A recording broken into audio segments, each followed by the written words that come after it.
Mutual funds सही है। I am sure आपने ये बिलबोर्ड में या फिर अपने टीवी एड्स में ये जरूर देखा होगा, सुना होगा। लेकिन क्या सच में म्यूचुअल फंड्स में निवेश करना सही है? चाहे हम कितना भी ये एड टीवी में क्यों ही ना देख ले, पर फिर भी मन में ये सवाल आ ही जाता है कि क्या मुझे म्यूचुअल फंड्स में निवेश करना चाहिए या नहीं। बहुत लोगों ने ये भी एक्सपीरियंस किया होगा जहां उन्होंने अपना पैसा म्यूचुअल फंड्स में लगाया है और वो पैसा डूब गया हो। ऐसा इसीलिए होता है क्योंकि बहुत लोगों को सही जानकारी नहीं होती या फिर पूरी जानकारी नहीं होती और इस वजह से वो सारे अपने पैसे खो बैठते हैं। तो चलिए इस वीडियो में समझते हैं अच्छी तरह से कि म्यूचुअल फंड्स आखिर होता क्या है, म्यूचुअल फंड में निवेश करना क्या होता है और ये कैसे काम करता है और क्या आपको म्यूचुअल फंड में निवेश करना चाहिए, क्या आपके लिए म्यूचुअल फंड सही है या नहीं। तो ये वीडियो सारे ही बिगिनर्स लोगों के लिए डेडिकेटेड है, सारे ही बिगिनर्स लोगों के लिए डिजाइन किया गया है जो म्यूचुअल फंड्स को सही तरह से समझना चाहते हैं और अपनी इन्वेस्टमेंट जर्नी को बिना किसी डर के शुरू करना चाहते हैं। हेलो दोस्तों, मेरा नाम है नमिता पांडे और आप सभी का एक और नए वीडियो में स्वागत है जहां हम इन डिटेल जानेंगे कि क्या है बेसिक्स ऑफ म्यूचुअल फंड्स। अभी तक इस चैनल को सब्सक्राइब नहीं किया है तो सबसे पहले इसे सब्सक्राइब करें ताकि हमें और प्रोत्साहन मिले कि आप लोगों के लिए हम अच्छी वीडियोस बनाकर लाएं।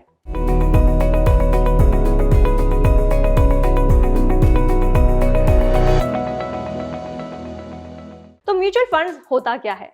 बहुत लोगों को लगता है कि म्यूचुअल फंड्स सिर्फ स्टॉक्स में निवेश करता है, लेकिन ऐसा नहीं है। आप चाहे तो गोल्ड में निवेश कर सकते हैं, आप चाहे तो म्यूचुअल फंड्स के थ्रू बॉन्ड्स में इन्वेस्ट कर सकते हैं, रियल एस्टेट में इन्वेस्ट कर सकते हैं और बहुत से ऐसे एसेट क्लासेस हैं जिसमें आप निवेश कर सकते हैं और साथ ही आप डेट म्यूचुअल फंड्स में निवेश कर सकते हैं, इक्विटी में निवेश कर सकते हैं, एक्सेट्रा। तो बेसिकली जब भी आप म्यूचुअल फंड्स में निवेश करते हैं तो आपने ये सुना होगा कि मार्केट बहुत वॉलेटाइल है, आपके जो रिटर्न्स हैं वो ऊपर नीचे हो सकते हैं, कितना रिस्क आपको लेना होगा, एक्सेट्रा। तो ये सब जो होता है वो इक्विटी के कॉन्टेक्स्ट में बोला जाता है, यानी कि म्यूचुअल फंड इन्वेस्टमेंट का उद्देश्य ही यही है ताकि आपके पैसे को शेयर मार्केट में एक्सपोजर मिल सके। अब शेयर मार्केट में निवेश करने के 3 तरीके होते हैं। सबसे पहला तरीका ये होता है कि आप खुद ही एक शेयर में निवेश करें जिसे हम स्टॉक्स कहते हैं। यहाँ पे आपको एक अच्छी तरह से रिसर्च करनी होगी एक कंपनी के शेयर्स के बारे में, उसके परफॉर्मेंस के बारे में और सेलेक्ट करना होगा और तब आपको इसमें निवेश करना होगा। यहाँ पे एडवांटेज आपको ये मिलता है कि आप किसी पर डिपेंड नहीं होते कि आपको कितना निवेश करना चाहिए, कब निवेश करना चाहिए, कहाँ पे निवेश करना चाहिए, एक्सेट्रा। पर यहाँ पे डिसएडवांटेज ये हो सकता है कि बहुत ही टाइम टेकिंग है यहाँ पे, क्योंकि आपको बहुत ज्यादा रिसर्च करना होता है एक अच्छे शेयर को ढूंढने में, एक अंडर वैल्यूड शेयर को ढूंढने में। अब अंडर वैल्यूड शेयर ये होते हैं जहां पे एक शेयर का जो प्राइस है वो आइडियली 1000 रुपए का होना चाहिए पर उससे कम होता है, तो इसे हम अंडर वैल्यूड शेयर कहते हैं। तो ये बहुत ही टाइम टेकिंग प्रोसेस है, यहाँ पे बहुत ज्यादा आपको रिसर्च करना होगा, तो ये इसका डिसएडवांटेज हो सकता है। और यहाँ पे जब भी आप स्टॉक्स में निवेश करते हैं, इन्वेस्ट करते हैं, तो यहाँ पे आपको बहुत ज्यादा नॉलेज की भी जरूरत है और एक्सपीरियंस के साथ ही ये नॉलेज आपको मिलता है। तो ये बहुत ही ज्यादा टाइम टेकिंग और टाइम कंज्यूमिंग प्रोसेस है जब आप स्टॉक्स में निवेश करते हैं तो। और दूसरा ऑप्शन शेयर बाजार में निवेश करने का ये है कि आप किसी भी फाइनेंशियल एडवाइजर या फिर रिसर्च एनालिस्ट की मदद ले सकते हैं। एडवांटेज यहाँ पे ये मिलता है आपको कि आपको यहाँ पे टाइम नहीं निकालना पड़ेगा किसी भी रिसर्च, कोई भी तरह का रिसर्च करने के लिए, और आप किसी भी अच्छे शेयर को खरीद सकते हैं।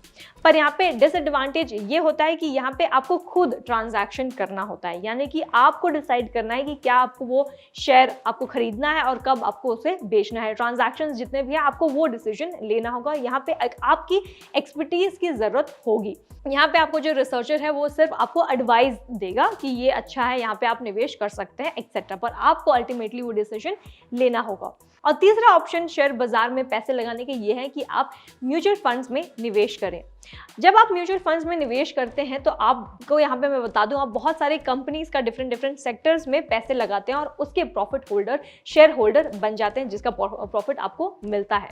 जहां आपको यहाँ पे आपको कोई नॉलेज, उतनी नॉलेज की जरूरत नहीं है, बस आपको एक अच्छे फंड सेलेक्ट करनी होगी। और यहाँ पे आपको ये भी बता दूं कि आपको यहाँ पे खुद ट्रांजैक्शन नहीं करना होगा और यहाँ पे नॉमिनल फीस ही आपको लगेगा। तो basic purpose of mutual fund ये है कि आपके पैसे को इक्विटी एक्सपोजर मिले विद सेफ रिटर्न। अब हम समझ लेते हैं कि म्यूचुअल फंड आखिर काम कैसे करता है। तो mutual fund is basically a pool of money, जो एक फंड मैनेजर, एक प्रोफेशनल फंड मैनेजर जो है वो सारे पैसे का ध्यान रखता है, उसे फर्दर री इन्वेस्ट करता है आपके पैसे को। तो यहाँ पे एक एएमसी होता है जो अपॉइंटेड रहता है, जो है एसेट मैनेजमेंट कंपनीज, जो आपके पैसे को इक्विटीज में इन्वेस्ट करता है, बॉन्ड्स में इन्वेस्ट करता है, मनी मार्केट इंस्ट्रूमेंट्स में इन्वेस्ट करता है, या फिर किसी तरह के सिक्योरिटीज में निवेश करता है। तो जब भी आप म्यूचुअल फंड में निवेश करते हैं तो यहाँ पे आप एक कंपनी का जो शेयर है वो खरीदते हैं इनडायरेक्टली। यहाँ पे आपका जो फंड मैनेजर है वो एनालाइज करेगा कि आपका इन्वेस्टमेंट ऑब्जेक्टिव क्या है, आपका रिस्क एपेटाइट क्या है, आपका गोल क्या है, और उस हिसाब से आपका एक पोर्टफोलियो तैयार करता है और उस हिसाब से वो डिफरेंट कंपनीज में निवेश करता है। और आप यहाँ पे डायरेक्टली निवेश नहीं करते, तो वो फंड मैनेजर है, आप बस यहाँ पे पैसे लगाते हैं अच्छे फंड में और वो री इन्वेस्ट करता है डिफरेंट कंपनीज में। तो यहाँ पे आपको ज़्यादा रिसर्च नहीं करनी होती। तो अब ये काम कैसे करता है, तो यहाँ पे जो एएमसी है, जब उसका जो प्रॉफिट, जैसे जैसे कंपनी का जो प्रॉफिट वो बढ़ता जाता है, तो वो प्रॉफिट वापस सारे जितने भी लोग ने इन्वेस्ट किया है इस म्यूचुअल फंड में, कलेक्टिवली उन सारे में ये थोड़ा थोड़ा करके बंट जाता है। तो अब हम इसे एक उदाहरण से समझ लेते हैं। मान लेते हैं कि एक चॉकलेट का डब्बा है जिसमें 12 चॉकलेट है और इसका जो कॉस्ट है वो 40 रुपए है। मान लेते हैं 4 दोस्त हैं जिनके पास सिर्फ एक एक करके 10-10 रुपए है और एक इंडिविजुअल जो इंसान है वो सिर्फ 10 रुपए ही कॉन्ट्रीब्यूट कर सकता है। तो ऐसे में 4 दोस्त ये डिसाइड करते हैं कि वो सब लोग मिलकर कॉन्ट्रीब्यूट करेंगे 10-10 रुपए और एक डब्बे को, एक चॉकलेट के डब्बे को वो खरीदेंगे। तो ऐसे में हम अगर म्यूचुअल फंड्स की बात करें तो बहुत सारे ऐसे छोटे छोटे इन्वेस्टर्स हैं जिनके पास उतना पैसा नहीं होता कि वो एक शेयर खरीद सके एक कंपनी का। तो ऐसे में म्यूचुअल फंड आपको ये अपॉर्चुनिटी देता है कि आप थोड़े ही रुपए में सही एक कंपनी के शेयर होल्डर बन सके। जितना भी रुपए आपके पास है उतना कंट्रीब्यूट करें और उतना जो पैसा कलेक्टिवली आता है तब वो री इन्वेस्ट होता है उस कंपनी में। तो वापस आते हैं इस चॉकलेट के डब्बे में। अगर इस चॉकलेट के डब्बे में से 12 चॉकलेट हैं तो सब दोस्तों को 3-3 चॉकलेट जो है वो इक्वली बढ़ जाता है। तो वैसे ही म्यूचुअल फंड भी काम करता है, जहां पे आप जितना पैसा लगाते हैं, आपका जो NAV है, नेट एसेट वैल्यू, उस हिसाब से आपको प्रॉफिट वो मिल जाता है। तो जितना भी उस कंपनी, एक पर्टिकुलर कंपनी ने प्रॉफिट कमाया है उस हिसाब से आपको वो प्रॉफिट मिल जाता है और जितने भी लोगों ने उस फंड में इन्वेस्ट किया है उन सभी में इक्वली वो प्रॉफिट बढ़ जाता है। तो उम्मीद करती हूँ आपको इस एग्जांपल से समझ आ गया होगा कि म्यूचुअल फंड आखिर कैसे काम करता है। यहाँ पे बेसिकली आप पैसे लगाते हैं और वो पैसा री इन्वेस्ट होता है किसी एक कंपनी में और जैसे जैसे वो कंपनी प्रॉफिट कमाती है उस हिसाब से वो प्रॉफिट शेयर आप सभी में बढ़ जाता है। तो आपके जैसे बहुत सारे ऐसे इन्वेस्टर्स होंगे जो कॉमनली एक फंड में इन्वेस्ट करते होंगे। फॉर एग्जांपल अगर मैं कैनरा रोबेको में इन्वेस्ट करती हूँ तो मेरे जैसे बहुत सारे ऐसे लोग होंगे जो कैनरा रोबेको में भी इन्वेस्ट किया होगा उन्होंने भी। तो ऐसे में हम सभी को वो इक्वल शेयर ऑफ प्रॉफिट मिल जाता है। तो यहाँ पे मैं आपको ये भी बता दूं कि जितना भी प्रॉफिट आपको मिलता है वो आपके जो चार्जेस हैं, जो फीस हैं, वो कट कर आपको मिलता है। और यहाँ पे जब मैं आपको चार्जेस बता रही हूँ तो एक एक्सपेंस रेशो के रूप में आप फंड मैनेजर को देते हैं और साथ ही आपको एएमसी भी, एक पर्टिकुलर कंपनी का भी एक एक्सपेंस होता है जो आप पे करते हो। यहाँ पर जो फीस है बहुत ही कम होता है। अगर मान लेते हैं 100 रुपए का एक प्रॉफिट होता है एक कंपनी से, तो यहाँ पे आपका जो एक्सपेंस रेशियो, जो फीस है, ये 1-2 रुपए ही वो फंड मैनेजर को जाता है, बाकी के 98 रुपीज आपकी पॉकेट में आते हैं। तो इतना प्रॉफिट आप कमाते हैं। तो जब अब हम म्यूचुअल फंड्स में निवेश करते हैं तो यहाँ पे मैं आपको ये भी बता दूं कि यहाँ पे बहुत सारे वेरिएशंस भी शामिल होते हैं। ये निर्भर करता है कि आप कितना जोखिम उठा सकते हैं, कितना रिस्क ले सकते हैं। अगर हम वेरिएशंस की बात करें तो पहला आता है ओपन एंडेड और closed ended mutual fund scheme की। Open ended mutual fund scheme basically ये होता है जहां पे आप हर दिन एक शेयर को खरीद सकते हैं, एक फंड को खरीद सकते हैं और बेच सकते हैं कभी भी। यहाँ पे कोई भी तरह का, किसी भी तरह का टाइम लिमिट नहीं होता है कि कब आपको उसे खरीदना होगा या कब आपको उसे बेचना होगा। जैसे हम डे टू डे बेसिस पे हमारे सेविंग्स बैंक अकाउंट से उसमें पैसे डालते हैं और निकालते हैं, उसी तरह ओपन एंडेड म्यूचुअल फंड्स भी काम करता है जहां पे आप कभी भी एक फंड को खरीद सकते हैं और कभी भी उस फंड को बेच सकते हैं। यहाँ पे की एडवांटेज आपको मिलता है लिक्विडिटी का।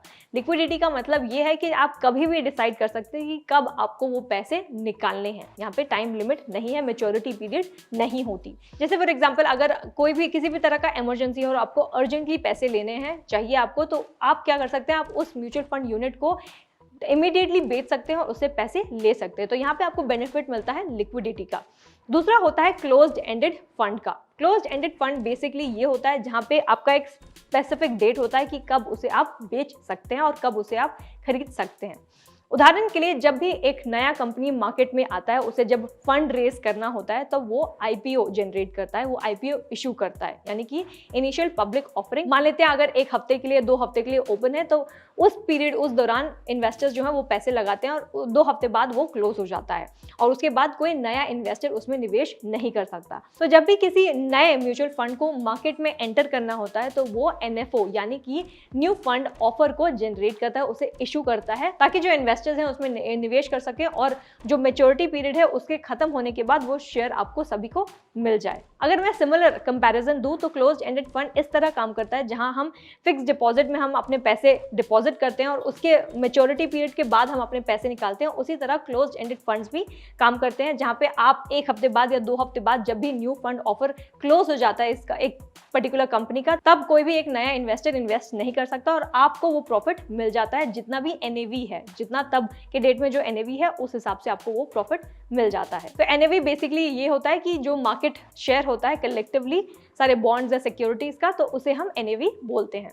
तो म्यूचुअल फंड में दूसरा वेरिएशन आ जाता है एक्टिव फंड्स और पैसिव फंड्स में। एक्टिव फंड्स बेसिकली ये होता है जहां एक फंड मैनेजर एक्टिवली डिसाइड करता है कि कब एक पर्टिकुलर शेयर को बाय करना चाहिए या एक स्टॉक को बाय करना चाहिए, होल्ड करना चाहिए या फिर उसे बेचना चाहिए। यहाँ पे जो आपका फंड मैनेजर है वो आपके पोर्टफोलियो को बेहतर करने के लिए वो बहुत सारे स्ट्रैटेजीज और स्टाइल को अपनाएगा ताकि आपका जो पोर्टफोलियो ओवरऑल अच्छा रहे, ग्रीन रहे और आपको बेहतर रिटर्न्स मिल सके।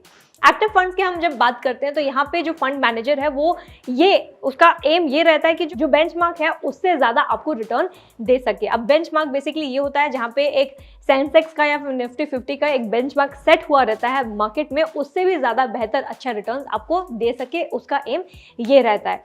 तो यहाँ पे जब भी आप इन्वेस्ट करते हैं म्यूचुअल फंड में, एक्टिव म्यूचुअल फंड में, इसका एम ये रहता है कि जो रिस्क और रिटर्न जो आपको मिलता है ये डिपेंड करता है कि फंड मैनेजर ने क्या स्ट्रैटेजीज, कौन कौन से स्ट्रैटेजीज को अपनाया है आपके पोर्टफोलियो को अच्छा बनाने के लिए। वहीं अगर हम पैसिव फंड की बात करें तो यहाँ पर फंड मैनेजर एक पैसिव रोल प्ले करता है जहां पर जो इंडेक्स फंड है, जहाँ पे जो बेंचमार्क है जितना सेट हुआ है उसका एम ये है कि आपको उतना रिटर्न दे दे। अगर हम पैसिव फंड की बात करें तो यहाँ पर फंड मैनेजर यहाँ पर कोई भी स्ट्रैटेजीज और स्टाइल नहीं अपनाता है कि आपके पोर्टफोलियो को बेहतर करने के लिए और आपको उतना ही रिटर्न देता है जितना कि मार्केट का बेंचमार्क सेट हुआ है। तो पैसिव फंड्स के एग्जांपल हो सकते हैं index fund. Index funds basically होते हैं आपके सेंसेक्स, जो भी स्टॉक्स आप खरीदते हैं, जो जितने भी कंपनीज लिस्टेड हैं सेंसेक्स में, उसमें आप इन्वेस्ट करते हैं, वो होता है इंडेक्स फंड। और दूसरा हो गया आपका एक्सचेंज ट्रेडेड फंड यानी कि ईटीएफ्स। तो जो भी आप जितना भी आपने कमोडिटीज में इन्वेस्ट किया तो उसे हम एक्सचेंज ट्रेडेड फंड कहते हैं। तो अगर हम पैसिव फंड की बात करें तो ईटीएफ्स और इंडेक्स फंड ये दोनों एग्जांपल आ जाते हैं जहां पे आपका जो रिटर्न है, जो बेंचमार्क सेट हुआ है उतना ही रिटर्न आपको मिलता है। वहीं दूसरी ओर एक्टिव फंड में फंड मैनेजर आपका जो पोर्टफोलियो है वो बेहतर करता रहता है ताकि आपको बेंचमार्क से ज्यादा रिटर्न आपको मिल सके। आगे बढ़ते हुए मैं आपको ये भी बता दूं कि जब भी आप म्यूचुअल फंड में निवेश करते हैं तो यहाँ पे आपका इन्वेस्टमेंट ऑब्जेक्टिव क्या है ये भी देखा जाता है। तो यहाँ पे क्या आपका ऑब्जेक्टिव ये है, आपका उद्देश्य ये है म्यूचुअल फंड में निवेश करने का ताकि आप कैपिटल एप्रिसिएशन कर सकें, यानी कि आप बहुत ही कम समय में अपने पैसे को डबल और ट्रिपल कर सकें, जिसे हम कैपिटल एप्रिसिएशन कहते हैं। क्या आपका ऑब्जेक्टिव ये है इन्वेस्ट करने का, या फिर आपका ऑब्जेक्टिव ये है कि आप कैपिटल प्रिजर्व कर सकें, यानी कि कैपिटल अपना जो है बचा सकें, सेव कर सकें, प्रोटेक्ट कर सकें, या फिर आपका ऑब्जेक्टिव ये है कि आप रेगुलर इनकम पा सकें उस इन्वेस्टमेंट से, या फिर आपका ऑब्जेक्टिव ये है कि आप लिक्विडिटी पा सकें। क्योंकि म्यूचुअल फंड में जब भी आप इन्वेस्ट करते हैं तो ये सबसे बड़ा बेनिफिट आपको ये मिलता है कि आप कभी भी किसी यूनिट को बेच सकते हैं और इमीडिएटली आप पैसे निकाल सकते हैं। या फिर आपका म्यूचुअल फंड में निवेश करने का ऑब्जेक्टिव ये है कि आपको टैक्स सेविंग करनी है। फॉर एग्जांपल अगर आप ELSS में निवेश करते हैं तो यहाँ पे आपको टैक्स सेविंग भी मिलती है, टैक्स से भी बचत मिलती है। तो इनमें से कौन सा आपका ऑब्जेक्टिव है, इन्वेस्टमेंट ऑब्जेक्टिव है, इस पर निर्भर करता है कि आप कहाँ इन्वेस्ट करें। तो अगर मैं एडवांटेजेस की बात करूं तो म्यूचुअल फंड में निवेश करने के एडवांटेजेस बहुत हैं। सबसे पहला एडवांटेज आपको ये मिलता है कि आपको डाइवर्सिफिकेशन मिलता है अपने एसेट क्लासेस में, अपने एसेट एलोकेशन में। तो अगर आप स्टॉक में निवेश करते हैं तो बहुत ज़्यादा रिस्क इन्वॉल्व रहता है क्योंकि आप एक ही कंपनी का शेयर खरीद रहे हैं और उसके प्रॉफिट के बेसिस पे आपको रिटर्न्स मिलते हैं। वहीं दूसरी ओर अगर आप म्यूचुअल फंड में इन्वेस्ट करते हैं तो आपके बहुत सारे एसेट क्लासेस हैं जहाँ पे आपका पैसा जो है डाइवर्सिफाई हो जाता है। आप गोल्ड में इन्वेस्ट कर सकते हैं, आप बॉन्ड्स में इन्वेस्ट कर सकते हैं जो स्टेबल रिटर्न्स आपको देते हैं, इक्विटी में इन्वेस्ट कर सकते हैं, डेट में इन्वेस्ट कर सकते हैं। तो जैसे जैसे आपका रिस्क एपेटाइट है वैसे वैसे आपका जो पोर्टफोलियो है वो डाइवर्सिफाई हो जाएगा और आपको ओवरऑल रिटर्न्स मिलते हैं। दूसरा एडवांटेज ये है कि यहाँ पे ऑलरेडी एक एक्सपर्ट है जिसको पता है कि उसको कहाँ पैसे लगाने हैं, किस कंपनीज के शेयर्स खरीदने हैं एक्सेट्रा, और आपके पैसे कहाँ लगाने से आपको ज़्यादा प्रॉफिट मिल सकता है। तो यहाँ पे आपको कोई भी रिसर्च नहीं करनी होगी, कोई ट्रांजैक्शन खुद नहीं करना होगा और ये एक्सपर्ट आपके लिए कर देगा, जिसके लिए आपको थोड़ा सा ही फीस भरना होगा। और तीसरा सबसे बड़ा आपको बेनिफिट ये मिलता है म्यूचुअल फंड में निवेश करने से कि आप सिस्टमैटिक इन्वेस्टमेंट प्लान चूज कर सकते हैं, जहां पर आप हर महीने एक फिक्स्ड अमाउंट जो है वो कंट्रीब्यूट कर सकते हैं, यानी कि निवेश कर सकते हैं, और वैसे वैसे आपका पैसा बढ़ेगा। मान लेते हैं आप हर महीने एक से 1000 रुपए कॉन्ट्रीब्यूट करते हैं, 1000 रुपए आप इन्वेस्ट करते हैं एक म्यूचुअल फंड यूनिट खरीदने के लिए, और दूसरे महीने में भी नेक्स्ट मंथ आपके पास उतने पैसे नहीं है। तो ऐसे में आप क्या कर सकते हैं, आप बाउंस कर सकते हैं, यहाँ की आप ब्रेक ले सकते हैं और उसके बाद आप कलेक्टिवली जो है SIP खरीद सकते हैं। तो ये सबसे बड़ा बेनिफिट है जो आपको मिलता है when it comes to investing in mutual funds. तो ये थे कुछ basic understanding of mutual funds कि म्यूचुअल फंड्स क्या होता है, ये कैसे काम करता है, कैसे वेरिएशंस हैं एक्सेट्रा।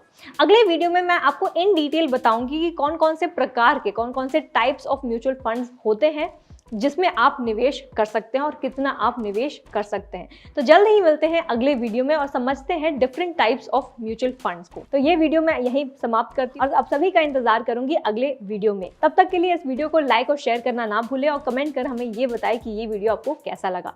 इस चैनल को भी सब्सक्राइब करना ना भूलें और बेल आइकन को भी दबाना ना भूलें, ताकि जब भी हम अगला वीडियो पोस्ट करें आप तक नोटिफिकेशन जरूर पहुंचे। Thank you for watching freedom gate wise break free.